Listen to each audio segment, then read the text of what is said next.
Welcome those of you who are joining us through Zoom. We're so happy that you are here. And welcome to everyone here. I think we're going to have some stragglers rolling in. I was saying to Matt, I thought with the time change, we would get people here early, but it seems like it's just relaxed people even more, which is probably good. We all need a little relaxation. But welcome. This is Reverend Matt's last session with us, and so I'm going to be ducking out a little early because I'm preaching today, but I just wanted to take a moment to say thank you so much, Matt. You have really offered us a gift at APC with your expertise and also just your grace and your willingness to be vulnerable about your own life and how these concepts have worked out in the reality of your family and in your workplace and all of those things.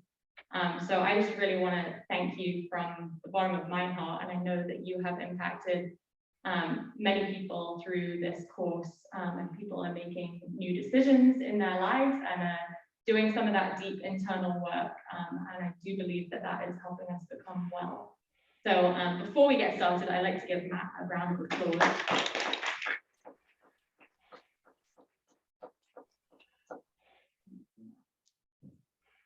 Let's pray together.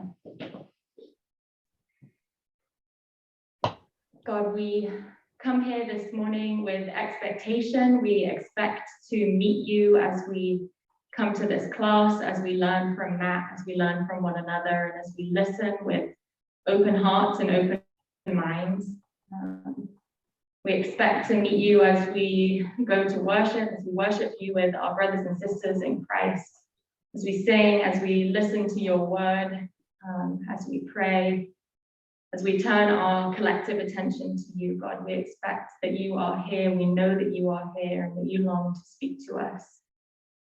God, I pray that this morning we would indeed be changed, that you would be stirring up our hearts and motivating us to new actions, new ways of being and doing in this world, that we might be transformed ever more into your image, Jesus Christ, not just for our own sake, but for the sake of the healing of this world. So we pray all these things in the name of Jesus Christ. Amen. One other thing I should just say, we will have one more session next week. Matt won't be here, but we're going to kind of do a little bit more wrap up with some of the concepts. I and the Reverend Dr. Susie are going to be leading that session. So one more Becoming Well session that you guys are invited to come and join us for. All right, thanks, Matt.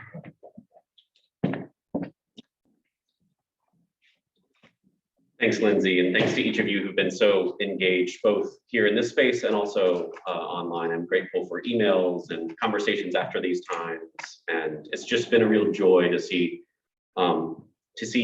everyone want to engage the stuff that lives in your own souls in order to be able to become more well and to be able to live more faithfully. So I'll start by saying that Christians are pretty strange in this culture. We're supposed to talk about how great we are all the time, the job interview, the resume, all those sorts of things. And what you all do in the hour after here, part of what you do is to say, here's what we did wrong. We confess our sins. What a countercultural thing. That most of us in society are trying to gather up everything for ourselves.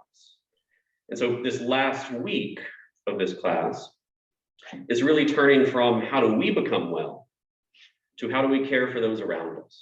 That Jesus doesn't just heal people, he also then gives them a vocation afterwards. It's part of the baptismal vows that each of us takes, is to care for those, especially those who are vulnerable. And so I offer this talk today of talking about caring for other people. And it's precisely structured this way because it's only when we come to know ourselves and work through things in ourselves that we're able to truly be able to attend to other people without transacting so much of our own stuff in the process. When we can become more conscious of what's going on in us, we can care for other people much better. So this list, more or less, of 40-something propositions, and I'm going to go through it quickly, is something that I tend to use with chaplains. I've adapted it for a congregational context as well. It's for use with pastors, with Stephen ministers, with deacons, as well as every Christian, any member who's been, or don't even have to be a member, any Christian who's been baptized and wants to live out those vows. That's what these are for. And I'm glad there's some cold air coming in so that you all won't fall asleep on me today. So, the first one is that human interaction is designed around minimizing the anxiety that we induce in other people. Your role in caring for other people is to create a culture in that encounter in which they need not feel anxious for you based on what they share. How many of us share something that's important to us, that's heartbreaking to us, and immediately our reflexive responses say, oh, I'm sorry to put this on. When people walk down the street or pass each other in a hallway and say, hey, how are you? No one's expecting to hear the actual answer to that question.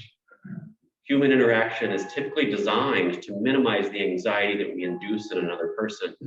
And we're used to that. It lives in us on an unconscious level that you really have to be intentional to be able to remove that anxiety in the encounter when someone needs care. That's part of our responsibility when we care for other people, is to remove that. Number two, always assume that the care receiver's suffering is greater than they first communicate. Why is this the case? Because most of us have tried to share things with people before, and it hasn't gone very well. Either they look at us stunned and walk away, or they try to say, oh, well, it's really not that bad, or look at it this way instead. Almost always, we're testing people when we share something difficult to see what is the quality of their response and of their character. Who are they going to be when I share this? Can I really trust them with what's going on inside of me? So this isn't to assume you know exactly what's going on inside of another person, but at least have this hunch, this curiosity that while they might be sharing something painful with me, there might be a whole lot more behind that they're trying to figure out, is it safe for them to be able to share with me? Always have that openness, that curiosity. Number three, when you try to make them feel happy, you will likely make them feel sad and lonely. When you enter into their sadness, they will feel grateful and loved. No one tends to depress a care receiver more than a caregiver so intent on making them hopeful. And I'll get to this later, but hope is much more of an organic process rather than saying, oh, you're sad, here's the solution. And then there's this whole gap between where they currently live and where you're telling them they should be. It's by entering into that experience that tends to create an organic hope within them. Number four, you've heard this one already. It is not suffering that destroys, it is suffering in isolation that destroys. I got this from my former supervisor, who had been the director of pastoral care at the hospital, University of Pennsylvania, years ago. And I think I probably mentioned this a few weeks ago, that especially people who I've worked with who have experienced significant traumas in life, those who were shamed and isolated afterwards bear so much greater a burden afterwards than people who went through horrific things and had a community of family, people gather around them to care for them. When you are not isolated with your suffering, you recover so much more easily. And this is hard for many of us because a lot of us have histories where some of our greatest suffering we felt deeply alone as well. And so part of our role, we can't always fix the suffering, but we can fix the isolation. Number five, I get this one from John Boland, who teaches at Princeton Seminary. It is not suffering that redeems. Rather, it is love that is willing to suffer that redeems. He wrote an article about the sacrifice bunt in baseball. The point of it for the batter is not to get out, not to suffer. The point is to get the runner on third home. The batter knows they very well likely will get out at first, but that's a foreseen but unintended consequence. It is love that is willing to suffer that redeems, not suffering itself that redeems. It's a very important point because a lot of people, both theologically, of what some pop culture has done around what is it around the atonement and the crucifixion of Jesus that is redemptive? Is it the suffering itself, or is it the love that is willing to suffer? And it also is a way of saying, when you are willing to move closer to other people who are in pain, it is often your love and symbolically the love that God is providing through you as an ambassador of the church that is helpful in that process of redemption. Number six, Find ways to manage your own anxiety, and suddenly the other person will have a whole lot more to say. So in the hospital context, I'll tell a chaplain, if you walk into the room and you're standing the whole time, studies have shown that when a doctor sits as opposed to standing, it seems that they have stayed twice as long. You know what else happens when you're caring for other people around things that are difficult to talk about? As soon as there's a silence for 3 or 5 seconds, you start to feel a little bit anxious and you make a step toward the door unknowingly. And that person thinks, oh, well, they don't really want to stay and hear this thing that I'm thinking about saying during this 5 seconds of silence. If you can find a way to put yourself at ease, the other person will feel much more comfortable sharing their dis-ease with you. So whether it's sitting or whatever it might be, put yourself in your happy place as much as possible, and suddenly the other person will have more to say. Number 7, I get this from Nancy McWilliams, who teaches psychology at Rutgers. What you feel in the presence of another can be the most essential assessment tool you have in terms of what that person across from you is experiencing and feeling.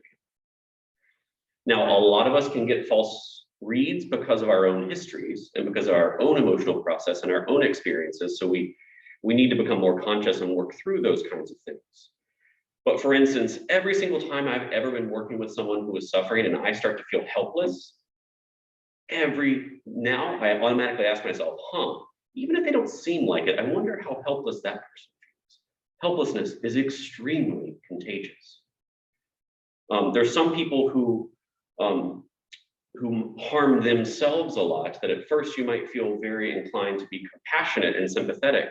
And then over time, you start to find yourself feeling angry. And you're like, I'm not an angry person, especially with people who are suffering. What's going on with me here? But if you know your own emotional process and how these things start to happen and try to read your inner state, you can be aware in inner state, not interstate. You become aware of the fact that sometimes people who are causing pain to themselves in that sort of way are people who have deep unresolved pain.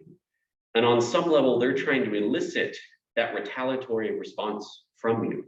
And that if you aren't aware of that anger that's coming up in you, doesn't really belong to you, you could unwittingly transact. Does that make sense to folks? And a lot of this happens on a level beneath awareness for so many of us.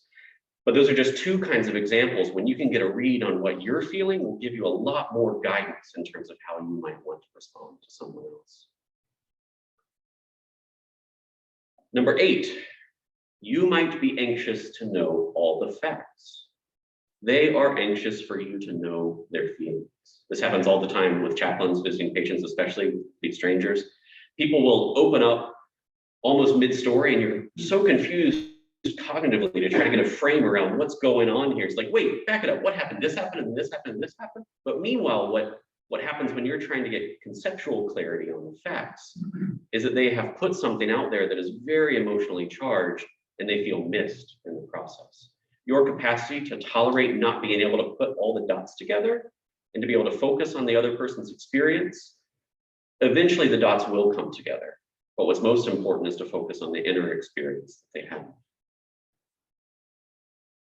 So I actually want to pause for a second and to name, as we're talking about caring for other people as part of the Christian witness, part of the Christian commitment.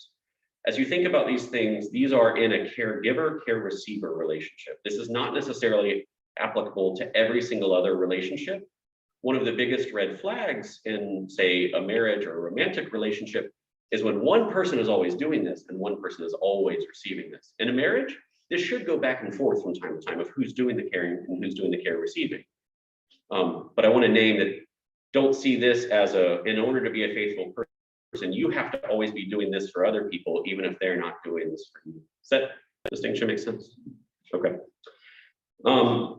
Number 9, when a person, especially someone who is not typically repetitive, tells you something for the 2nd or the 3rd time, it's a gentle correction. They're trying to tell you that you haven't truly heard it. So when someone who normally doesn't repeat themselves comes back to the same point again, what they're trying to say is, last time your response didn't exactly get it. It seems like you're still missing me. There's still a gap here. Number 10, respond to the most important thing that the person says, not to the last thing that they say. This is a huge So in chaplaincy, we often have students write up the dialogue that they have with the patient. Almost always, when a person speaks in a paragraph form, we respond to the very last thing that is said. And very rarely is the last thing that's said the most important thing that is said. In fact, oftentimes the most emotionally charged and sacred and important things that people say, they'll oftentimes change the subject a little bit afterwards because it's hard to just leave that hanging there in the air, not knowing how someone else will respond. So it kind of requires you to make mental footnotes without interrupting the person, but to know that our natural inclination is to respond to the last thing. It might be more important to respond to the most important. Number 11, in such a conversation, anything the person shares is fair game to be able to follow up about. And the statements that people tend to run away from the most are often the ones they want someone to follow up with the most about. I cannot tell you, so in biblical studies, there's a thing called a Markan sandwich, where it's a function of the literary structure. In pastoral care, there's almost a sandwich around the painful, difficult realities that someone will say an innocuous comment, say the really important, painful thing, and then say something similarly innocuous afterwards.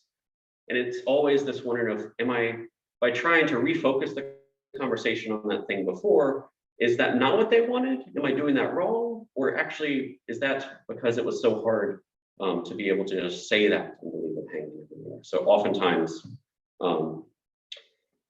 they will run away from those sorts of things, or they'll be sandwiched in between something, and they'll want you to be able to talk about. Number 12, we intuitively try to heal people the way that we would heal. The other person needs to heal the way that they need to be healed. Think about some of the most difficult things in your own life and how you found resolution and healing. That's going to be just about as unique for every single person. And it's not a judgment. It's just a reality that most of us will try to offer a response of, well, here's what worked for me, so let me try it out with you. And very rarely does that sort of prescription writing help other people a lot. Number 13, your authority in caring for other people, caring for their souls, doesn't come from titles or degrees or ordination status or any of that, but from your having walked your own path with God and knowing what God has done with your pain. When James and John want to be seated at the right hand in heaven, I'm trying to remember exactly which chapter in Mark, around chapter 9 or so. I believe it's that passage where he says, you're not ready for it. You have to be sifted like wheat. You have to walk the path. Your authority comes from your experience, from your lived faithfulness, from enduring hardship, loving people, and loving God. Your authority in order to care for people is born out of it comes from your knowing what God has done with your pain. Number 14, caregivers who are not in touch with their own pain, their own difficulties, are often ineffective. Caregivers whose wounds ooze onto the care receiver can do great harm. Caregivers who minister from their scars typically do the most good. It's funny, I intuitively pointed to right here, which I have a scar. I had a major surgery. It's a 12-inch scar. I had liver surgery. A tumor was removed earlier this year. I'm fine now, but it was a terrifying experience. But as I say that, I wasn't ministering from here 6 months ago. We have to work through the stuff that is too fresh, it's too raw. We can't minister out of that place today. Number 15, your story is rarely what the care receiver needs. Who you have become through your story is typically what the care receiver needs. Show, don't tell. One way of thinking about that is, instead of telling the other person that they have to be hopeful, you're having gone through a similar path as that person and having found your way through it, you have the capacity to sustain a certain kind of hopefulness within you on behalf of the other person, even when they can't be hopeful for themselves. That will be far more powerful than telling them to be hopeful or saying, well, here's what happened to me. Show, don't tell. Number 16, if you are inclined to tell your own story, ask yourself if the person feels ashamed and needs permission to share their experience. That is a time that it can be very useful. Or if they're stuck in their way of relating to their experience, and your story can serve as a parable to help them to get unstuck. But even then, this is a great sort of pastor thing, is that sometimes some of the best stories we have are our own stories or our own family stories. And so we have to say someone we know rather than my daughter or my wife or me. So even if you want to use some of your stories, sometimes by saying, you know, there was a person or someone I know. So it doesn't then become about you, because oftentimes what happens when we share our own stories is that we get then caught up in our own feelings about our own story, and we start being here rather than out here to be able to care and respond and to engage the other person. Or they feel the need to take care of us, which is not the nature of that relationship. Number 17, don't tell them that you know exactly what they're going through. Anybody know why? Because you don't.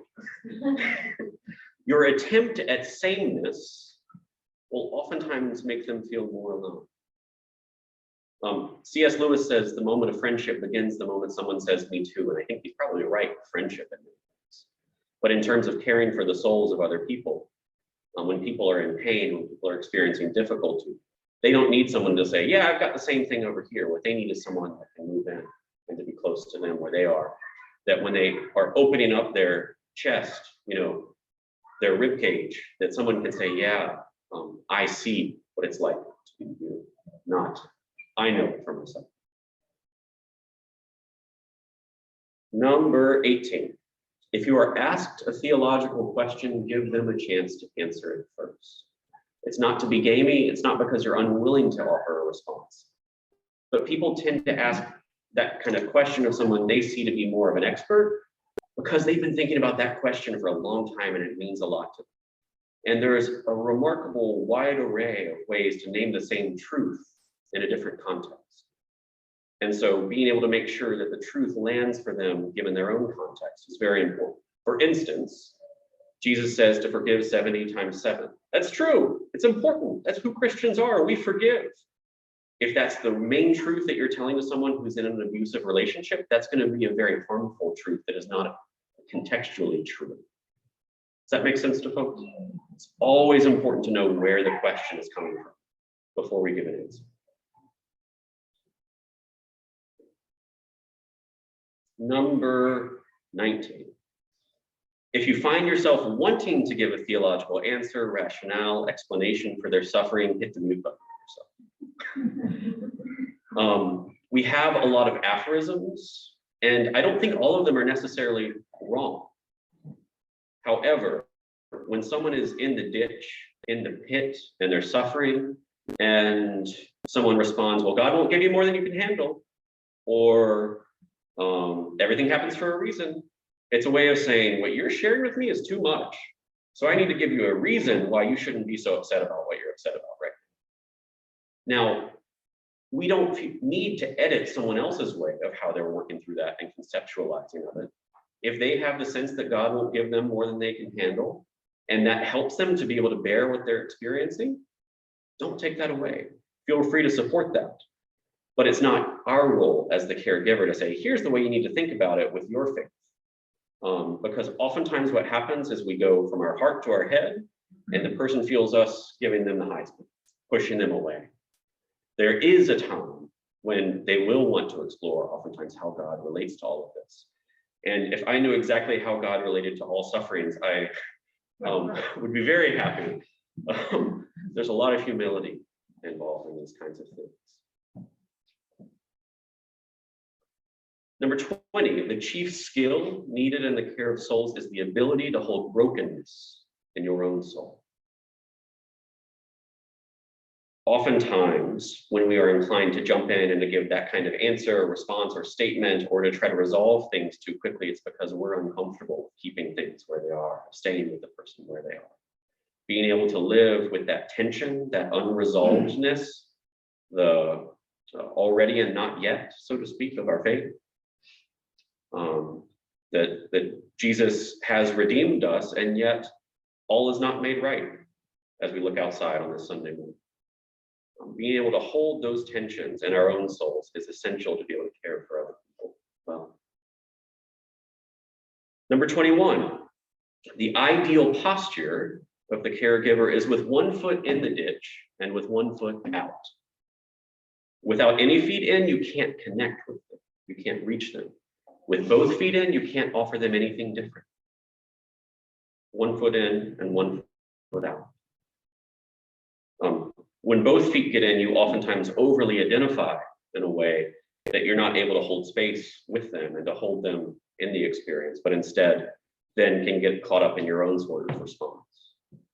Sometimes it feels most caring to be completely right there with the person, but trust that actually you're maintaining a little bit of distance is actually going to be ideal for them to feel cared for. Number 22, and I'll explain this one. The greater the resistance, the greater the paradoxicalness of the intervention or some kind of use of self. So here what I mean is, we talked about the Psalms, and in the Psalms, there's nothing that's off limits for us to be able to say to God about our human experience. In fact, the Psalms of Lament, which the lectionary does not give us many of, the very common structure is, hey God, things used to be good together, and then everything went bad. Where are you? And yet even still I will praise you, is oftentimes the structure.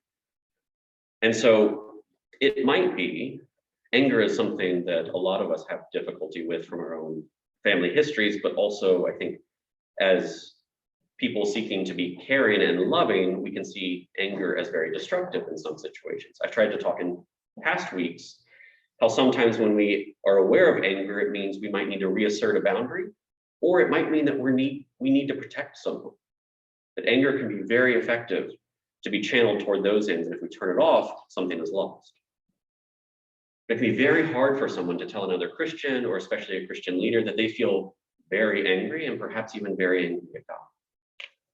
And so to be able to say, I don't know about you, but I might be just a little bit angry if I were experiencing what you were experiencing, might make it a little bit easier for them to be able to toy with that possibility, to be able to share what they're actually feeling. Now, as for the paradoxicalness, that's around the use of self, to say, if it were me, I might feel this way. Around the paradox of it is that oftentimes we, whether we're aware of it or not, we have a preferred identity that we want people to see us as. We know ourselves in a certain way, and it costs us something to not be perceived in that way. So a very common experience of a spouse whose loved one is in the ICU on a ventilator, they're trying to hold everything together, and they have done a remarkable job in doing it, but they're also this close to falling apart. And the chaplain who just starts, that comes in there, says, oh, you must be really scared. They say, nope, I've got it all together. How dare you say that? But if you say, my goodness, I'm willing to see you in the way that you know yourself to be, the strength that you have to hold all of this together during this time, the love you have for your husband or wife is remarkable. How in the world are you doing it? If you can see them the way they know themselves to be, they'll share that other side of, you won't believe it, but it is so hard to hold it all together. Does that make sense? Oftentimes we can try to push someone into revealing something that they're not quite ready for, but if you can see them in the way they normally know themselves to be, they'll often share that other side. Number 23, and I don't mean this in the official sacramental rite term with absolution. I'll explain it, but number 23, you cannot offer absolution until the person has reached the bottom of their arc. So I think this is a real flaw in a lot of Protestant ministers, is that John Calvin actually did not think that we should get rid of confession. He did think that it's only God that can forgive, not the pastor or any elder or anyone else can forgive. But he thought it was a very helpful practice, especially before we come to table. He would go meet with everyone in his congregation for them to be able to share beef or problems they might have with a fellow congregant so that they could work through that and receive forgiveness and reconcile before going to table. Paul talks about that. And we so often want people to not feel guilty that we forgive them before they've actually been able to say what it is they feel guilty about. We don't want them to feel like we're standing over them in judgment. That we try to say, oh, you're a good person, you're not that bad, which actually is not. All of us are both very good, created in the image of God, and are sinners. And it's actually a remarkable moral achievement to be able to say, here's this thing I can't live with myself about because I have such a deep sense of conscience. So you'll find this a lot with people who have served in the military, for instance, especially people who served in Vietnam, is they will not have told their spouses about it. They will be able to forgive their buddies, but they still to this day cannot forgive themselves. And if you want to say, oh, you didn't know that it was a non-combatant or whatever it might be, that is never going to help them to experience any sense of resolution. Only when you can actually venture into that, to go to the bottom of the ark with them. What did it taste like? What did it smell like? What did it feel like? What did you see? What are the nightmares like? Help me to understand what it's like to be you, because I can't offer any sense of absolution, so to speak, until I can prove to you on some level that I can bear for just a moment what it's like to be. So I worked over a decade ago with a Catholic woman who was 90, who was nearing death and was never going to go back to church. She had experienced a very painful situation with a priest. And I was a young seminarian, and I was trying to figure out what in the world am I doing here? And I realized that through this hour, she's told me this long, winding narrative. And essentially, what I realized in the end is this is her confession before she dies. And she's told me she's never going to go see a priest. And so I heard her out. And at the end, I tried to muster up as much courage as I had, held her hand, looked into her eyes, and with tears in both of our eyes, says, God hears you and God forgives you. God forgives you.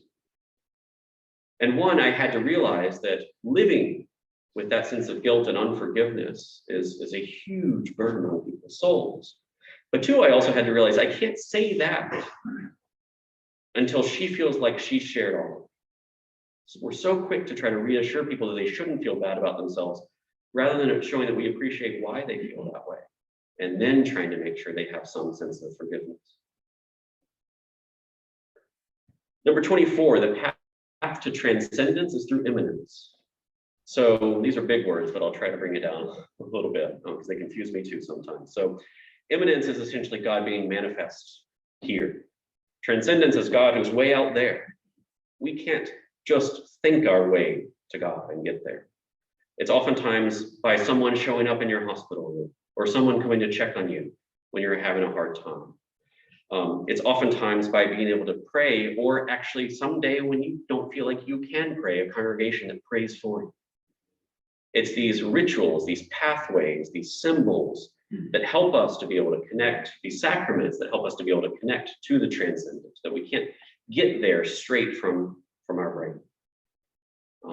That it's a Bible study, or it's a class like this, or it's the small groups especially that you all are having. That the solution is very rarely trying to say, jump to God, but to say, here's something that helps to reveal that of God in our very midst, which helps people to get to them. Number 25, I'm going to keep moving quickly. No one should have to die 2 deaths at once. And what I mean by this, a classic example in the hospital, and we can think about this in a congregational context as well, but a classic example in the hospital is a couple that grew up in the wake of the Great Depression. The husband had worked outside of the home. The wife took care of everything in the home. She knew she was a loving spouse because she would do everything for her husband. Now her husband's on the ventilator. And the doctor is saying the best thing you can do is to remove the tube because he's not going to be able to get off of it. What's happened is this woman who knows of herself as a loving wife, by doing everything she possibly can for this husband, not only is her husband dying, she's losing her identity as a loving spouse. It is unfair to ask her to have to lose both of those at the same time. And so how does one seek to be able to narrate, here are the ways that I've seen you love your husband and care for your husband.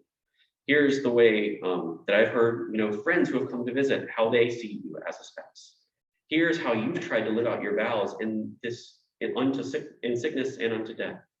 And also the fact that you're even willing to consider having him taken off the ventilator, which you would never want to do, ironically is actually a sign of just how much you're willing to do what's hard for you because you care for him and love him so much. Trying to make sure that people don't have to die more than one death at once. Does that make sense? Number 26, all behavior is meaningful. We just don't know the full meaning. So it's always worthwhile looking at nonverbals and cues and the tone and the quality of people's voices, all of these things that give us data beyond just the content of what people say, to be curious about them, but also to remain humble that we don't have the full meaning of them. You know, some people who cross their, I was really cold, and I still am a little bit cold because I should have worn a sweater, but oftentimes people who cross their arms are feeling very defensive.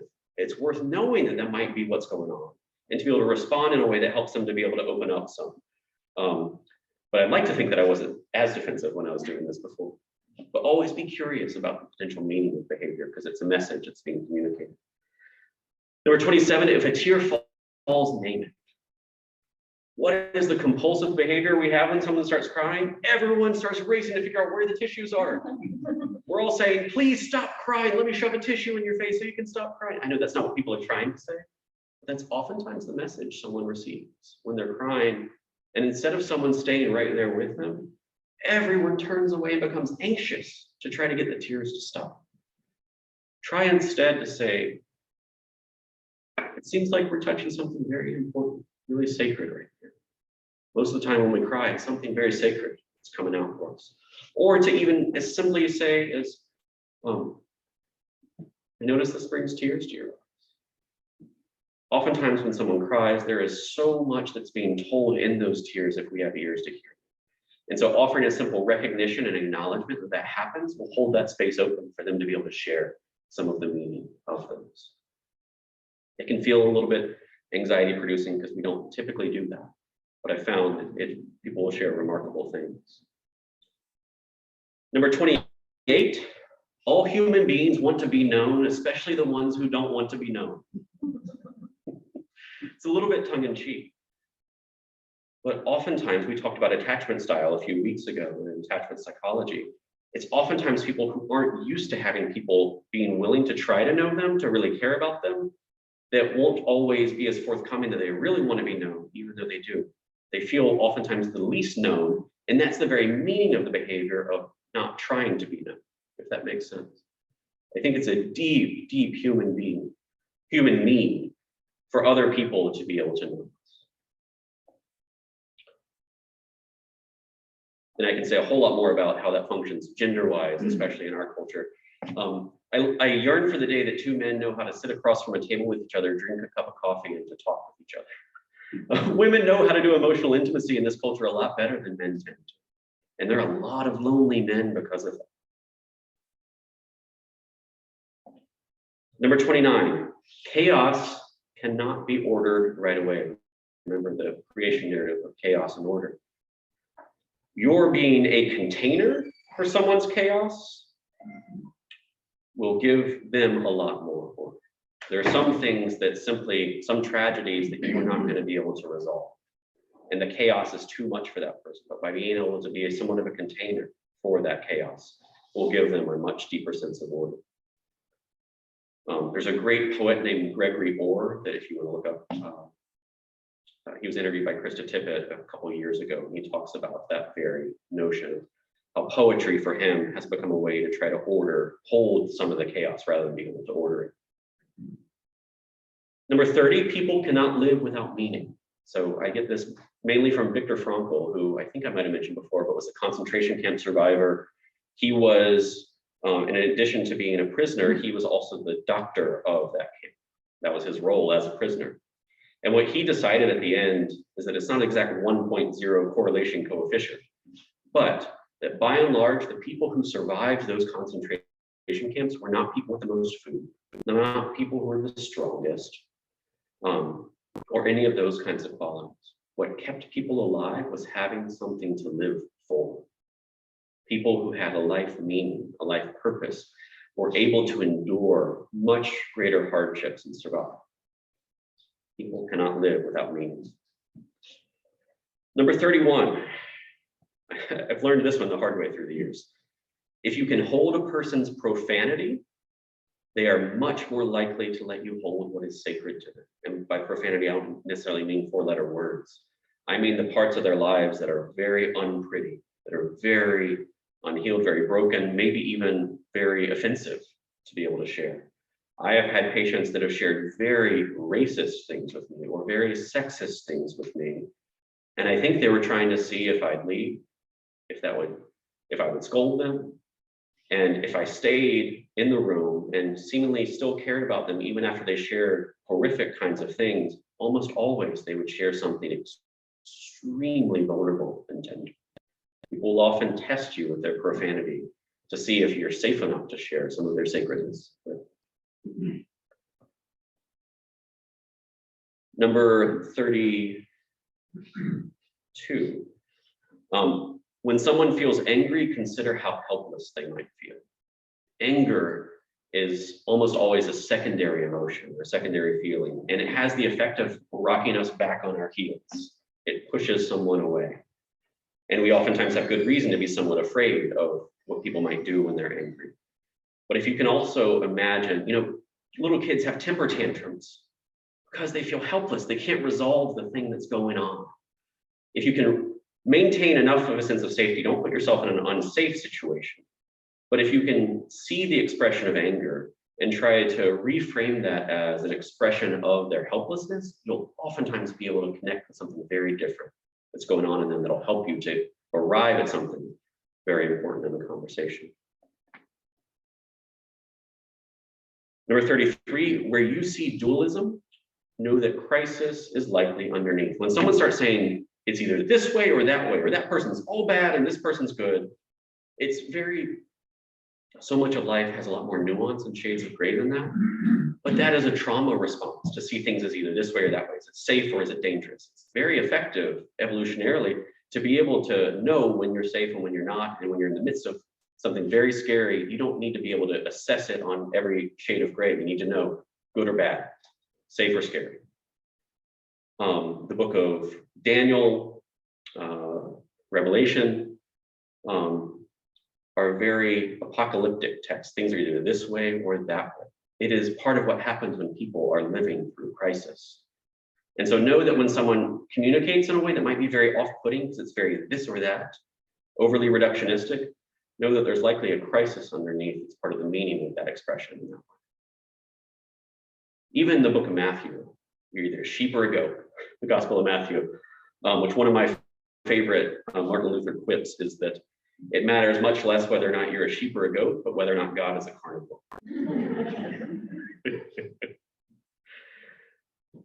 Number 34, I think I mentioned this in a previous one, but if the other person feels conflicted but can't say it, talk about how you might feel if you were them.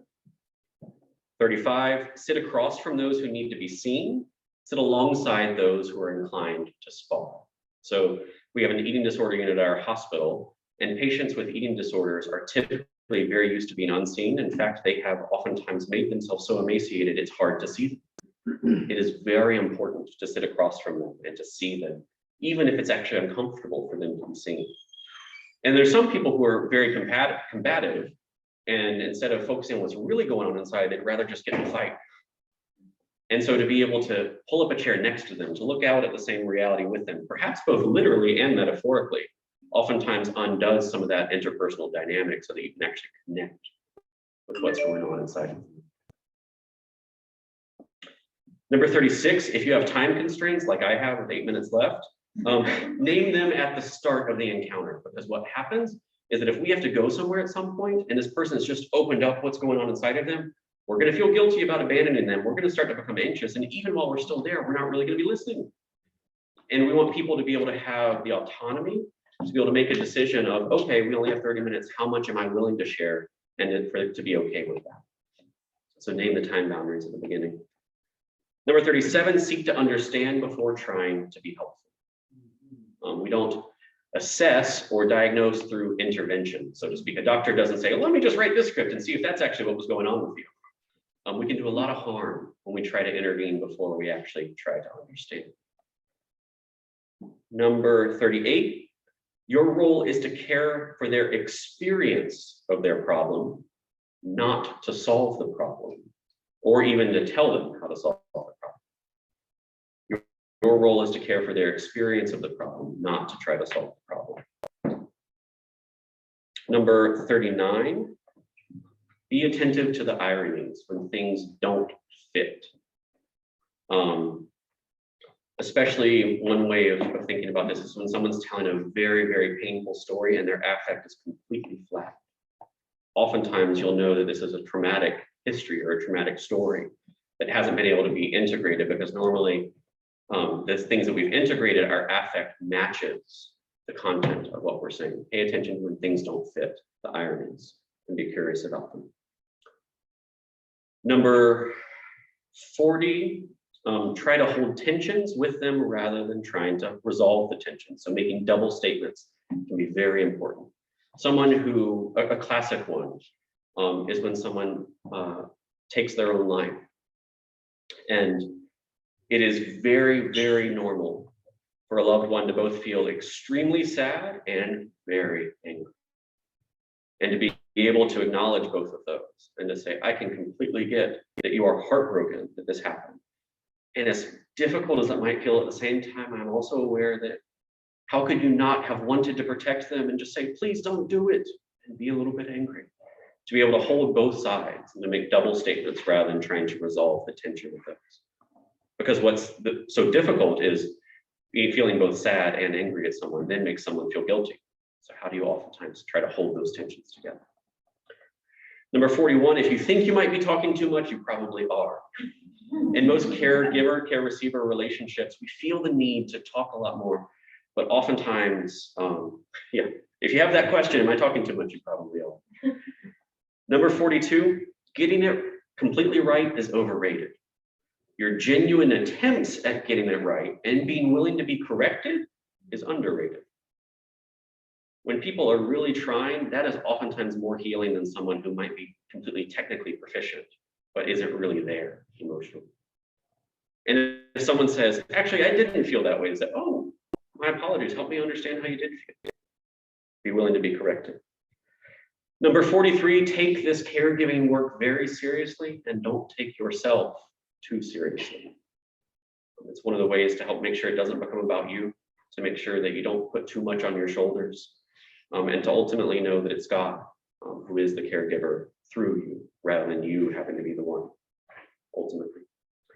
And number 44, I take this from the 25th chapter of Matthew, from the right before the judgment of the nations. You will often symbolize God to the care receiver, but the care receiver in front of you is Jesus. When I was hungry, did you feed me? When I was in prison, did you visit me? When I was sick, did you care for me? To know that even as this is this sort of ordinary caregiving encounter, that something deeper spiritually is happening. That this person is not a person with a problem. This is a person that is Jesus in a very real sense, that we are meeting. That even as we might symbolize God, the person in front of us in that sense is Jesus. So I think I spared 3 minutes. Did that make some sense? Okay. Questions, thoughts, feedback that you might have? Number 31, if you can hold their profanity, what was the second part? Then they are much more likely to let you hold what is sacred to them. Say the whole thing again. We've got a thing, Esther. So number 31, the question was, what was the second half of it? So the full number 31 is, if you can hold a person's profanity, they are much more likely to let you hold what is sacred to them. That oftentimes there's a testing that happens. Do I need to be this kind of, buttoned up good person for you to be able to care about me? Or if I tell you that I actually have some rough edges, are you still going to be here? Can I trust you with the stuff that really lives inside? Other questions or disagreements? I mean, I offer these as starters for you to think about. You don't have to fully accept any of them, but there's some things that I think I've learned in the years of doing this work. Not a question, but just a comment that word understand, I think, is such a beautiful word, because that's really, that somebody is standing under the same weight. Yeah. And knowing that there's somebody else standing under it makes it bearable and caring. Yeah. And I love that. Yeah, I appreciate that. So the comment is around the word understand, meaning also to stand under, to bear each other's burdens, in that sense, to not have to be alone and standing there. I'm going to miss not being with you all next week. I will gain favor from my wife of being fully responsible for my kids during the Sunday school and church hour. But it's been a real privilege and a pleasure to be with all of you. Thank you for your openness and your willingness to explore all of this with me. And especially because when you come to a class like this, things come up. And know that there is this community here, that you have pastors, that you have elders, that you have all sorts of people, both to support you, as well as to help form you to be able to go out and care for other people. And so this is what we need more of in this world. So thank you for being a part of it.